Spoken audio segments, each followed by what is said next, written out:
Écoutez, bonjour à tous, ici ECNS et bienvenue dans la première séance. La première séance, ce format de vidéo où je réagis face cam à un contenu en rapport avec Saint Seiya. Dans ce format, j'ai réalisé jusqu'à présent la vision de la saison 2 de la série Knights of the Zodiac. J'ai entamé le visionnage de la série Saint Seiya Lost Canvas et en parallèle celui de la série Saint Seiya Omega. Aujourd'hui, on se retrouve pour une nouvelle vidéo consacrée aux épisodes de Saint Seiya Omega. Donc pour rappel, dans la dernière vidéo je m'étais arrêté à l'épisode 3 et 4, oui, parce que je les regarde par paire, hein, il y en a quand même beaucoup, donc voilà.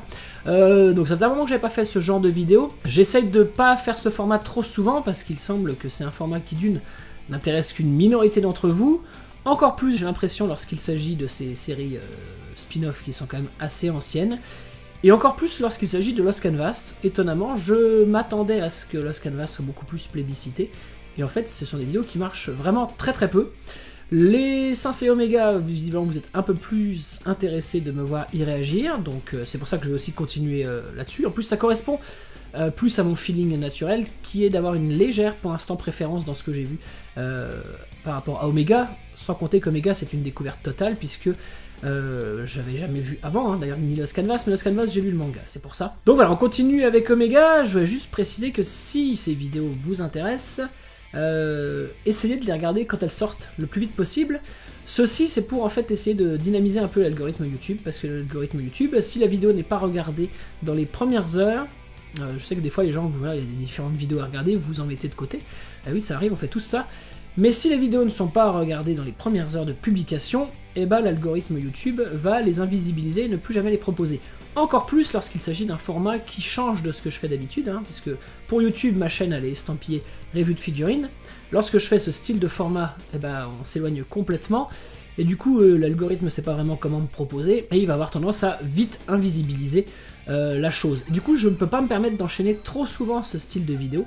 Sinon, je détruis quelque part mon référencement sur YouTube, hein, qui est quelque chose qui est dur à acquérir et qui est constamment remis en question. Et voilà, donc là j'avais enchaîné plusieurs vidéos de ce style, et je me suis aperçu que les vues étaient de plus en plus catastrophiques. Donc j'ai un peu stoppé, et mon idée c'est de les alterner avec mes formats plus traditionnels que sont les reviews de figurines. D'ailleurs, il y aura une review de figurines qui va suivre très prochainement cette vidéo-ci quand vous la verrez. Voilà, c'était juste pour vous dire ça, et donc on va passer à l'épisode donc 5 et 6 d'Omega, et voilà.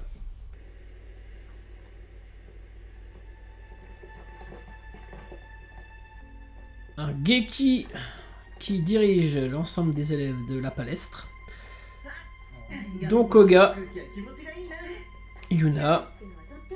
J'ai oublié, ça fait un mois, j'ai pas revu les épisodes, ça fait un mois hein, que j'ai pas fait ce genre de vidéo, j'ai oublié comment s'appelait, c'est Ryo je crois, le fils de Shiryu.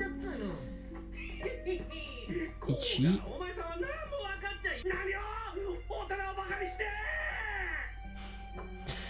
Donc Ichi, vraiment le comic relief. Hein.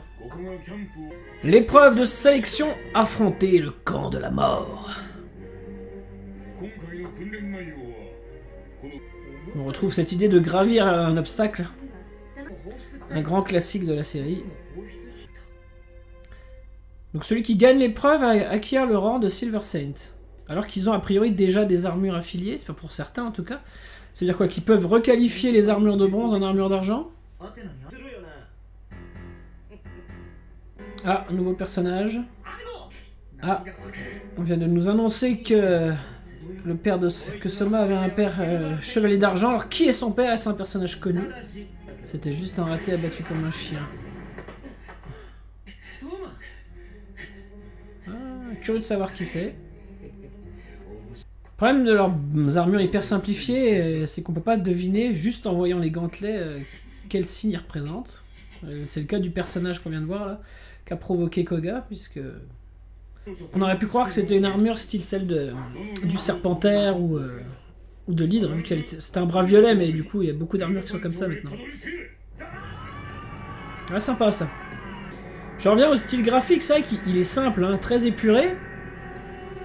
Après vous vous en rendez pas compte, mais moi quand j'enregistre ce style de vidéo, je fais ça sur ça prend pas tout mon écran. C'est plus petit, parce qu'en fait il faut que je puisse voir comment je suis placé par rapport à l'écran pour vous. Du coup c'est vrai que j'imagine qu'un style graphique aussi épuré que ça sur un grand écran C'est peut-être un peu gênant. Ouais, ça s'adapte bien sur un format plus petit. Ah, il s'éclate avec les déformations du visage d'Ichi. Hein. Ils en ont vraiment fait un personnage comique, ce qu'il était déjà devenu plus ou moins, mais là ils y vont à fond, je crois que ça va être récurrent. Bah, moi ça me dérange pas. C'est sûr que c'est pas ce qu'il y a de plus respectueux du personnage. Mais... pour l'instant, ils ne l'humilient pas, ils s'en servent juste comme personnage comique. J'espère qu'ils en profiteront pour le faire briller aussi à certains moments. Le thème musical, là, à base de percussion, est sympathique, il fonctionne bien. Alors, on a un personnage qui maîtrise... ah bah oui, forcément. J'aime bien son design, lui. Avec ses petits yeux pernicieux. L'autre, il maîtrise l'élément aquatique. Du coup, quelle est son armure? D'ailleurs, sa voix là, me dit quelque chose, le seiyuu là. Je vais me concentrer dessus, mais je crois que c'est un seiyuu qui a déjà officié dans la série d'origine. Argot du poisson volant, donc une constellation inédite. Je pense que c'est le doubleur de Camus. J'ai l'impression. J'ai l'impression que c'est le doubleur de Camus à partir de la partie Hades, donc depuis 2002. Sa voix y ressemble énormément. Vous me confirmerez dans les commentaires, notamment, j'ai oublié le nom de ton pseudo, mais il y a quelqu'un qui est très féru, très connaisseur, notamment d'Omega. Et je pense qu'il pourra me confirmer cela. Mais à l'oreille, c'est ce que je reconnais. Il m'avait prévenu que, justement, dans Omega, il s'amusait à reprendre aussi des anciens seiyuu d'autres personnages et de les réattribuer à d'autres. Bah, comme Koga est doublé par le doubleur de Thomas de Tenkai. On est à nouveau sur un rythme qui est proche de celui de l'épisode 2, celui où il rencontrait Soma, où c'est des péripéties d'exploration, où il se passe pas grand chose, pas peu d'ennemis, peu d'enjeux finalement, autre que celui de cet entraînement. Ah mais je ne connais pas ce chevalier. Donc son père c'est un chevalier d'argent inventé visiblement. Et donc ouais, le rythme est assez pépère en fait, hein, depuis on a l'épisode 5, c'est toujours très tranquille. Je me demande si ça accélérera un jour, si on aura quelque chose de plus tendu, avec plus de suspense. Mais pour l'instant c'est très calme. Je vais me concentrer sur ce flashback. Très belle musique. Alors visiblement son père a été tué par une femme chevalier.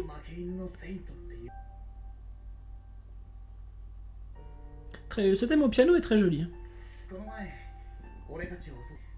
Ah oui d'accord. C'est dit que c'était un martien. Là faut se rappeler de l'épisode 2 justement. Effectivement tous les deux s'étaient fait attaquer dans la forêt là, par ce personnage au design assez atypique. Et j'avais oublié que peut-être effectivement il avait une réaction par rapport à ça. Ouais. C'est le problème de laisser trop de temps entre le visionnage des épisodes, parce que j'ai regardé ça il y a déjà plus d'un mois. J'ai un peu oublié. Hein.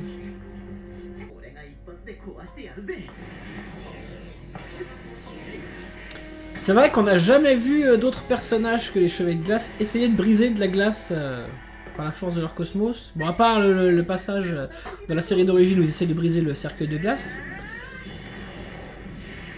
Et visiblement là c'est ce qu'on va nous montrer, puisqu'on nous montre des personnages associés à d'autres pouvoirs que celui de la glace, et à d'autres éléments essayer d'y parvenir. Ou pas hein, d'ailleurs, c'est ce que je suppose qu'on va, puisque ça a l'air d'être leur épreuve. Donc eux ils ont pris un raccourci par l'intérieur de la montagne et ils ont réussi à atterrir. C'est l'un de ses designs lui. Donc, je comprends pas pourquoi ils leur... Alors oui, ils justifient ça par le fait que ça pompe leur cosmos, mais pourquoi ils... En termes de chara design, pourquoi ils n'ont pas envie que les personnages portent leur armure pour ce genre d'épreuve? Parce que du coup, on a encore moins présent le côté Saint, chevalier, mais plus ado, formation, école. On s'éloigne un peu du côté Saint Seiya pur jus, quoi. Par là même, puisque... Voilà, normalement, les chevaliers de bronze, dès qu'ils font quelque chose, une quête, ils mettent leur armure. Voilà, ils ont justifié ça par le côté, il faut qu'ils gèrent leur pouvoir et gèrent leur cosmos, et que porter leur armure vide leur cosmos. Mais ça permettait de faire les 3/4 de l'épisode sans leurs armures. toujours une animation très sympathique. On l'avait pas revue depuis l'épisode où il se battait contre le martien, mais c'est la même. Elle est cool la sienne. Le point fort de cette série pour le moment, au-delà de la musique qui est vraiment bien, c'est vraiment les attitudes, l'animation et les attitudes, et plus les attitudes, plus les étapes d'animation des différentes attaques qui sont vraiment dans l'esprit de celles de la série d'origine et qui ont beaucoup de dynamisme intrinsèque. Là c'était cool ça. Ça a de l'impact.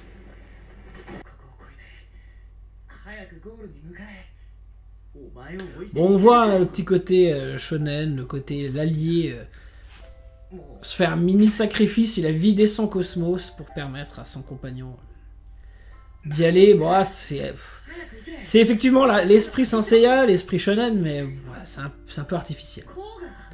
C'est un peu artificiel parce que c'est au service d'une péripétie qui manque d'enjeu, quoi.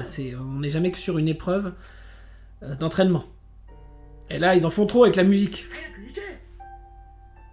Ça marche, pour moi, ça marche pas. C'est artificiel. C'est trop souligné. C'est-à-dire que dans l'idée, oui, pourquoi pas le faire, mais ça manque de conscience de ce qu'est la série, de ce qu'est Saint Seiya et de ce qui a déjà été fait auparavant. Ça, par contre, ce petit moment-là, c'est joli. Oui, il met son poing vers le ciel. Ça, c'est une petite touche sympathique, pour le coup. Que j'apprécie. Ah bah voilà. Vous voyez, pareil. À quoi ça sert, ça? Bah, ça sert à nous créer un espèce de faux suspense, une fausse émotion.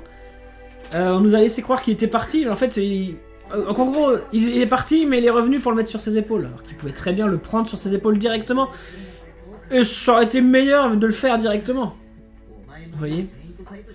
C'est un peu artificiel, ça. C'est joli dans le moment, mais on nous a créé un faux suspense avec ça. Bon, c'est un peu un épisode où il se passe pas grand-chose, hein. On va pas se le cacher. Il y a un esprit qui est agréable à suivre, encore une fois, mais c'est mollassant. Disons, les designs, là, même sur des visages aussi simples, ils arrivent pas à maintenir une cohérence d'un plan à l'autre. Geki va lui coller... Ah non, j'ai cru que Geki allait lui coller une tarte.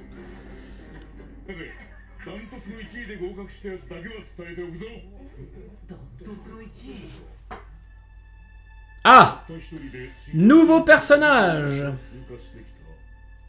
Eden.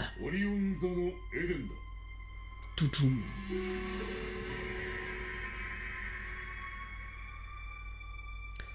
Ouais, le Iki de cette série, il me semble. Alors, fin de cet épisode 5. Je pense que je vais voir ce que j'aurais coupé, mais à mon avis ça va être très court mes réactions, j'en ai pas eu beaucoup parce que c'est un épisode assez plan-plan, hein. Une petite quête toute sympathique, presque sans embûche, ou qui nous permet d'approfondir très légèrement le personnage de Soma, un petit peu leur relation, mais il y a un côté redit de ce qu'on a déjà vu dans le premier épisode, qui était l'épisode 2 je crois, où Soma et Koga étaient confrontés. Bon, c'est sympathique. Ça nous voit très sympathique, mais en termes d'intensité, on est encore redescendu d'un cran en termes d'intensité et de péripéties. C'est l'épisode qui se suit pour faire la jonction, mais presque ça aurait pu être compressé. Enfin, il se passe pas grand chose. Très clairement, il se passe pas grand chose, donc c'est pas désagréable, mais il y a vraiment rien à en retirer. C'est typiquement le genre d'épisode qu'on ne revoit jamais. Hein. On le regarde une fois et c'est terminé parce qu'il n'y a pas de moment mémorable dedans. Donc voilà, il se termine juste par l'apparition du personnage d'Eden Dorion, donc qu'on va suivre, j'imagine, dans l'épisode 6, qui, normalement, devrait être plus intéressant. Et bah c'est parti. Le Saint Fight, le lever de rideau. La palestre. Donc les élèves restés à l'académie parlent d'Eden qu'on n'avait encore pas vu, ni entendu parler avant, hein.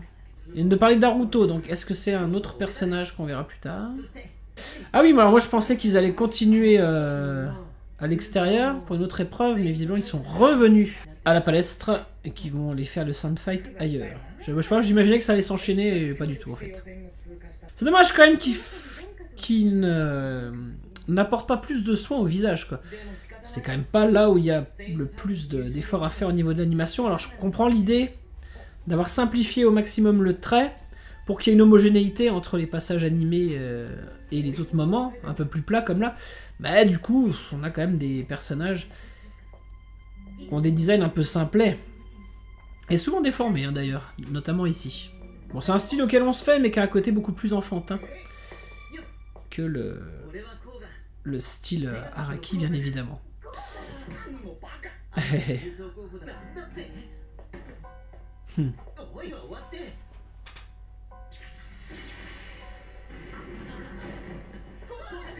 Oui, mais il fait des genres d'illusions du phénix, des genres de paralysie nerveuse.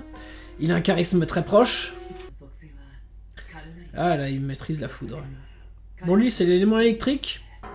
Comme Ayolia. Comme Ayolia, du signe du lion, qui est le signe d'Iki. Est-ce qu'il faut y voir des parallèles? Sans doute. Je pense pas que ce soit fait à la légère. Je repense à l'épisode d'avant où on a suivi un petit peu une forme de tandem Yuna-Ryuo. Et normalement, quand on fait ça, quand on divise les persos principaux, on essaie de leur donner à chacun une quête au moins à peu près équivalente en termes d'intérêt.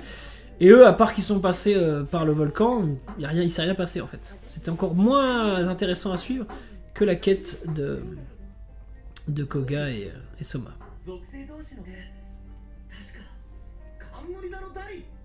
Couronne boréale. Donc c'est bon, c'est que là ils utilisent des Saints. Alors ça, Omega, ça a été fait avant Santiacho, que ce soit en manga ou en animé.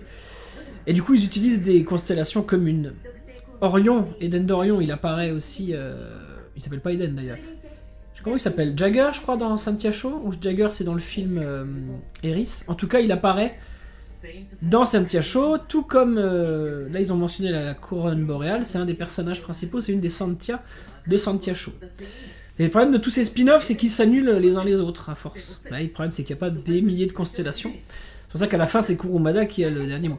Cette série-là, il faut la considérer tant...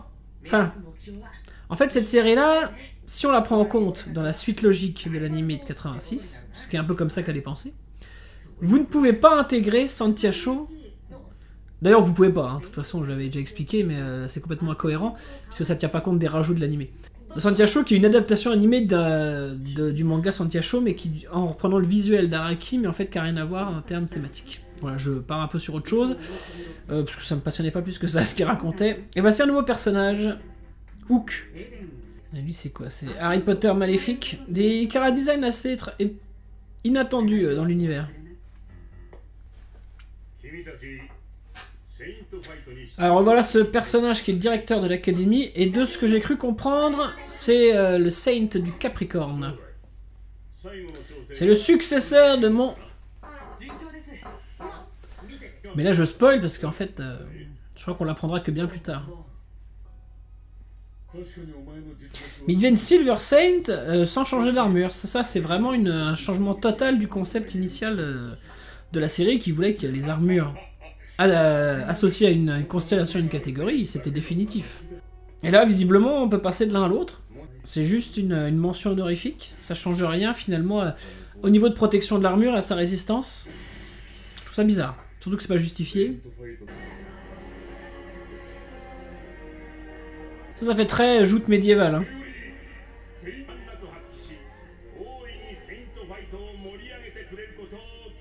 On voit quand même assez nettement quel personnage va être amené à avoir un rôle et celui qui n'en aura pas, parce que le Hook là, il a un design qui est tellement à côté du reste qu'on sait très bien que passé cet épisode, on ne le reverra plus. Hein.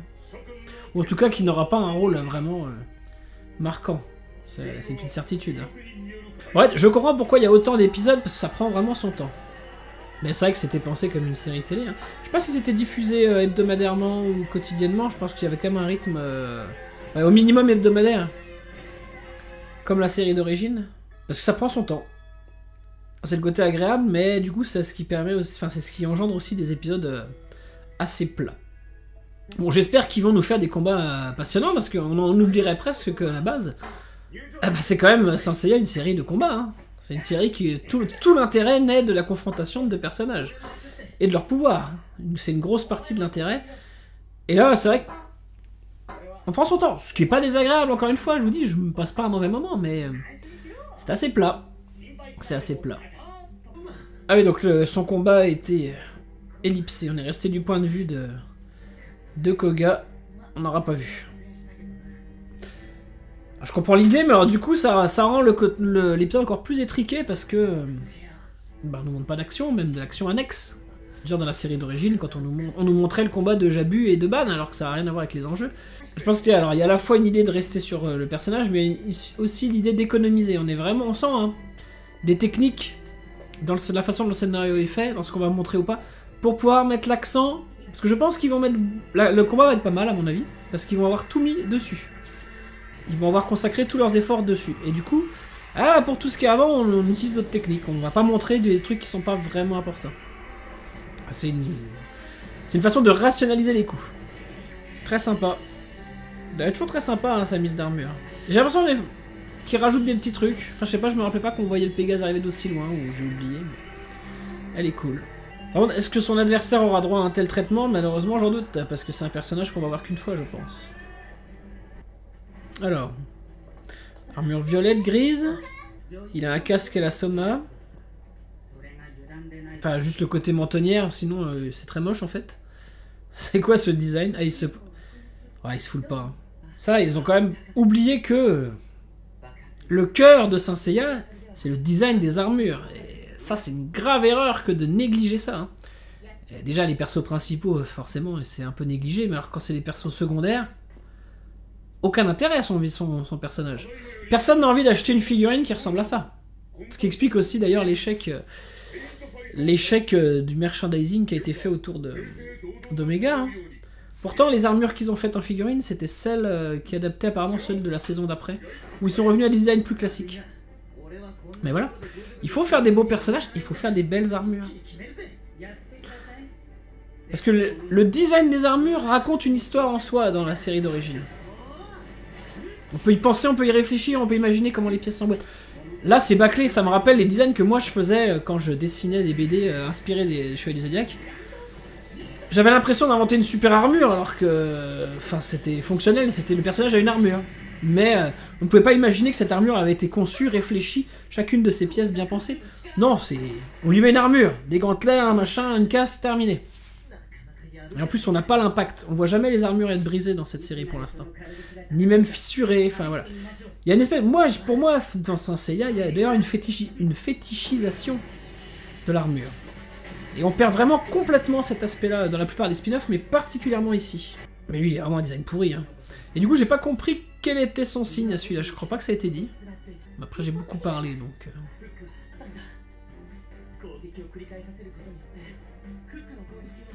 Heureusement qu'il y a la musique, hein, parce que franchement, le combat n'a aucun intérêt. Hein, c'est plat de chez plat. Ce qui rend le combat intéressant, c'est les commentaires des personnages autour et la musique. Mais le combat en lui-même, déjà l'adversaire est moche, mais il n'y a rien, il n'y a pas de stratégie en fait. Très peu quoi. C'est pas palpitant, il n'y a pas d'impact. Puis voilà, là ça va être réglé en une technique. Ah, un casque brisé. Bon bah c'est bien, on a gardé le côté un peu armure qui se casse. Mais voilà, c'est fini, c'est plié. J'ai l'impression qu'il n'y a aucun spectateur dans cette arène, alors qu'il n'y a que nos personnages principaux, ils ont même pas mis d'autres personnages qui regardent. Pourtant au niveau de l'ambiance sonore, on en entend, mais ils ne sont même pas montrés. On sent vraiment trop le côté économie. Et vous savez, je vous ai dit qu'ils allaient tout mettre dans le combat, mais en fait, bah non. Non, là c'est plutôt un épisode vraiment fait à l'économie. Ah! Mais oui, mais ils ont tous les mêmes designs. Qu'est-ce que c'est que ça? Leurs armures, elles se ressemblent toutes. Il y a guère que les casques qui changent un peu, quoi. Non, ça c'est vraiment un point de déception. Hein. Bah, je m'y attendais, hein, mais on l'a encore pas trop remarqué jusqu'à maintenant, mais là, on le voit.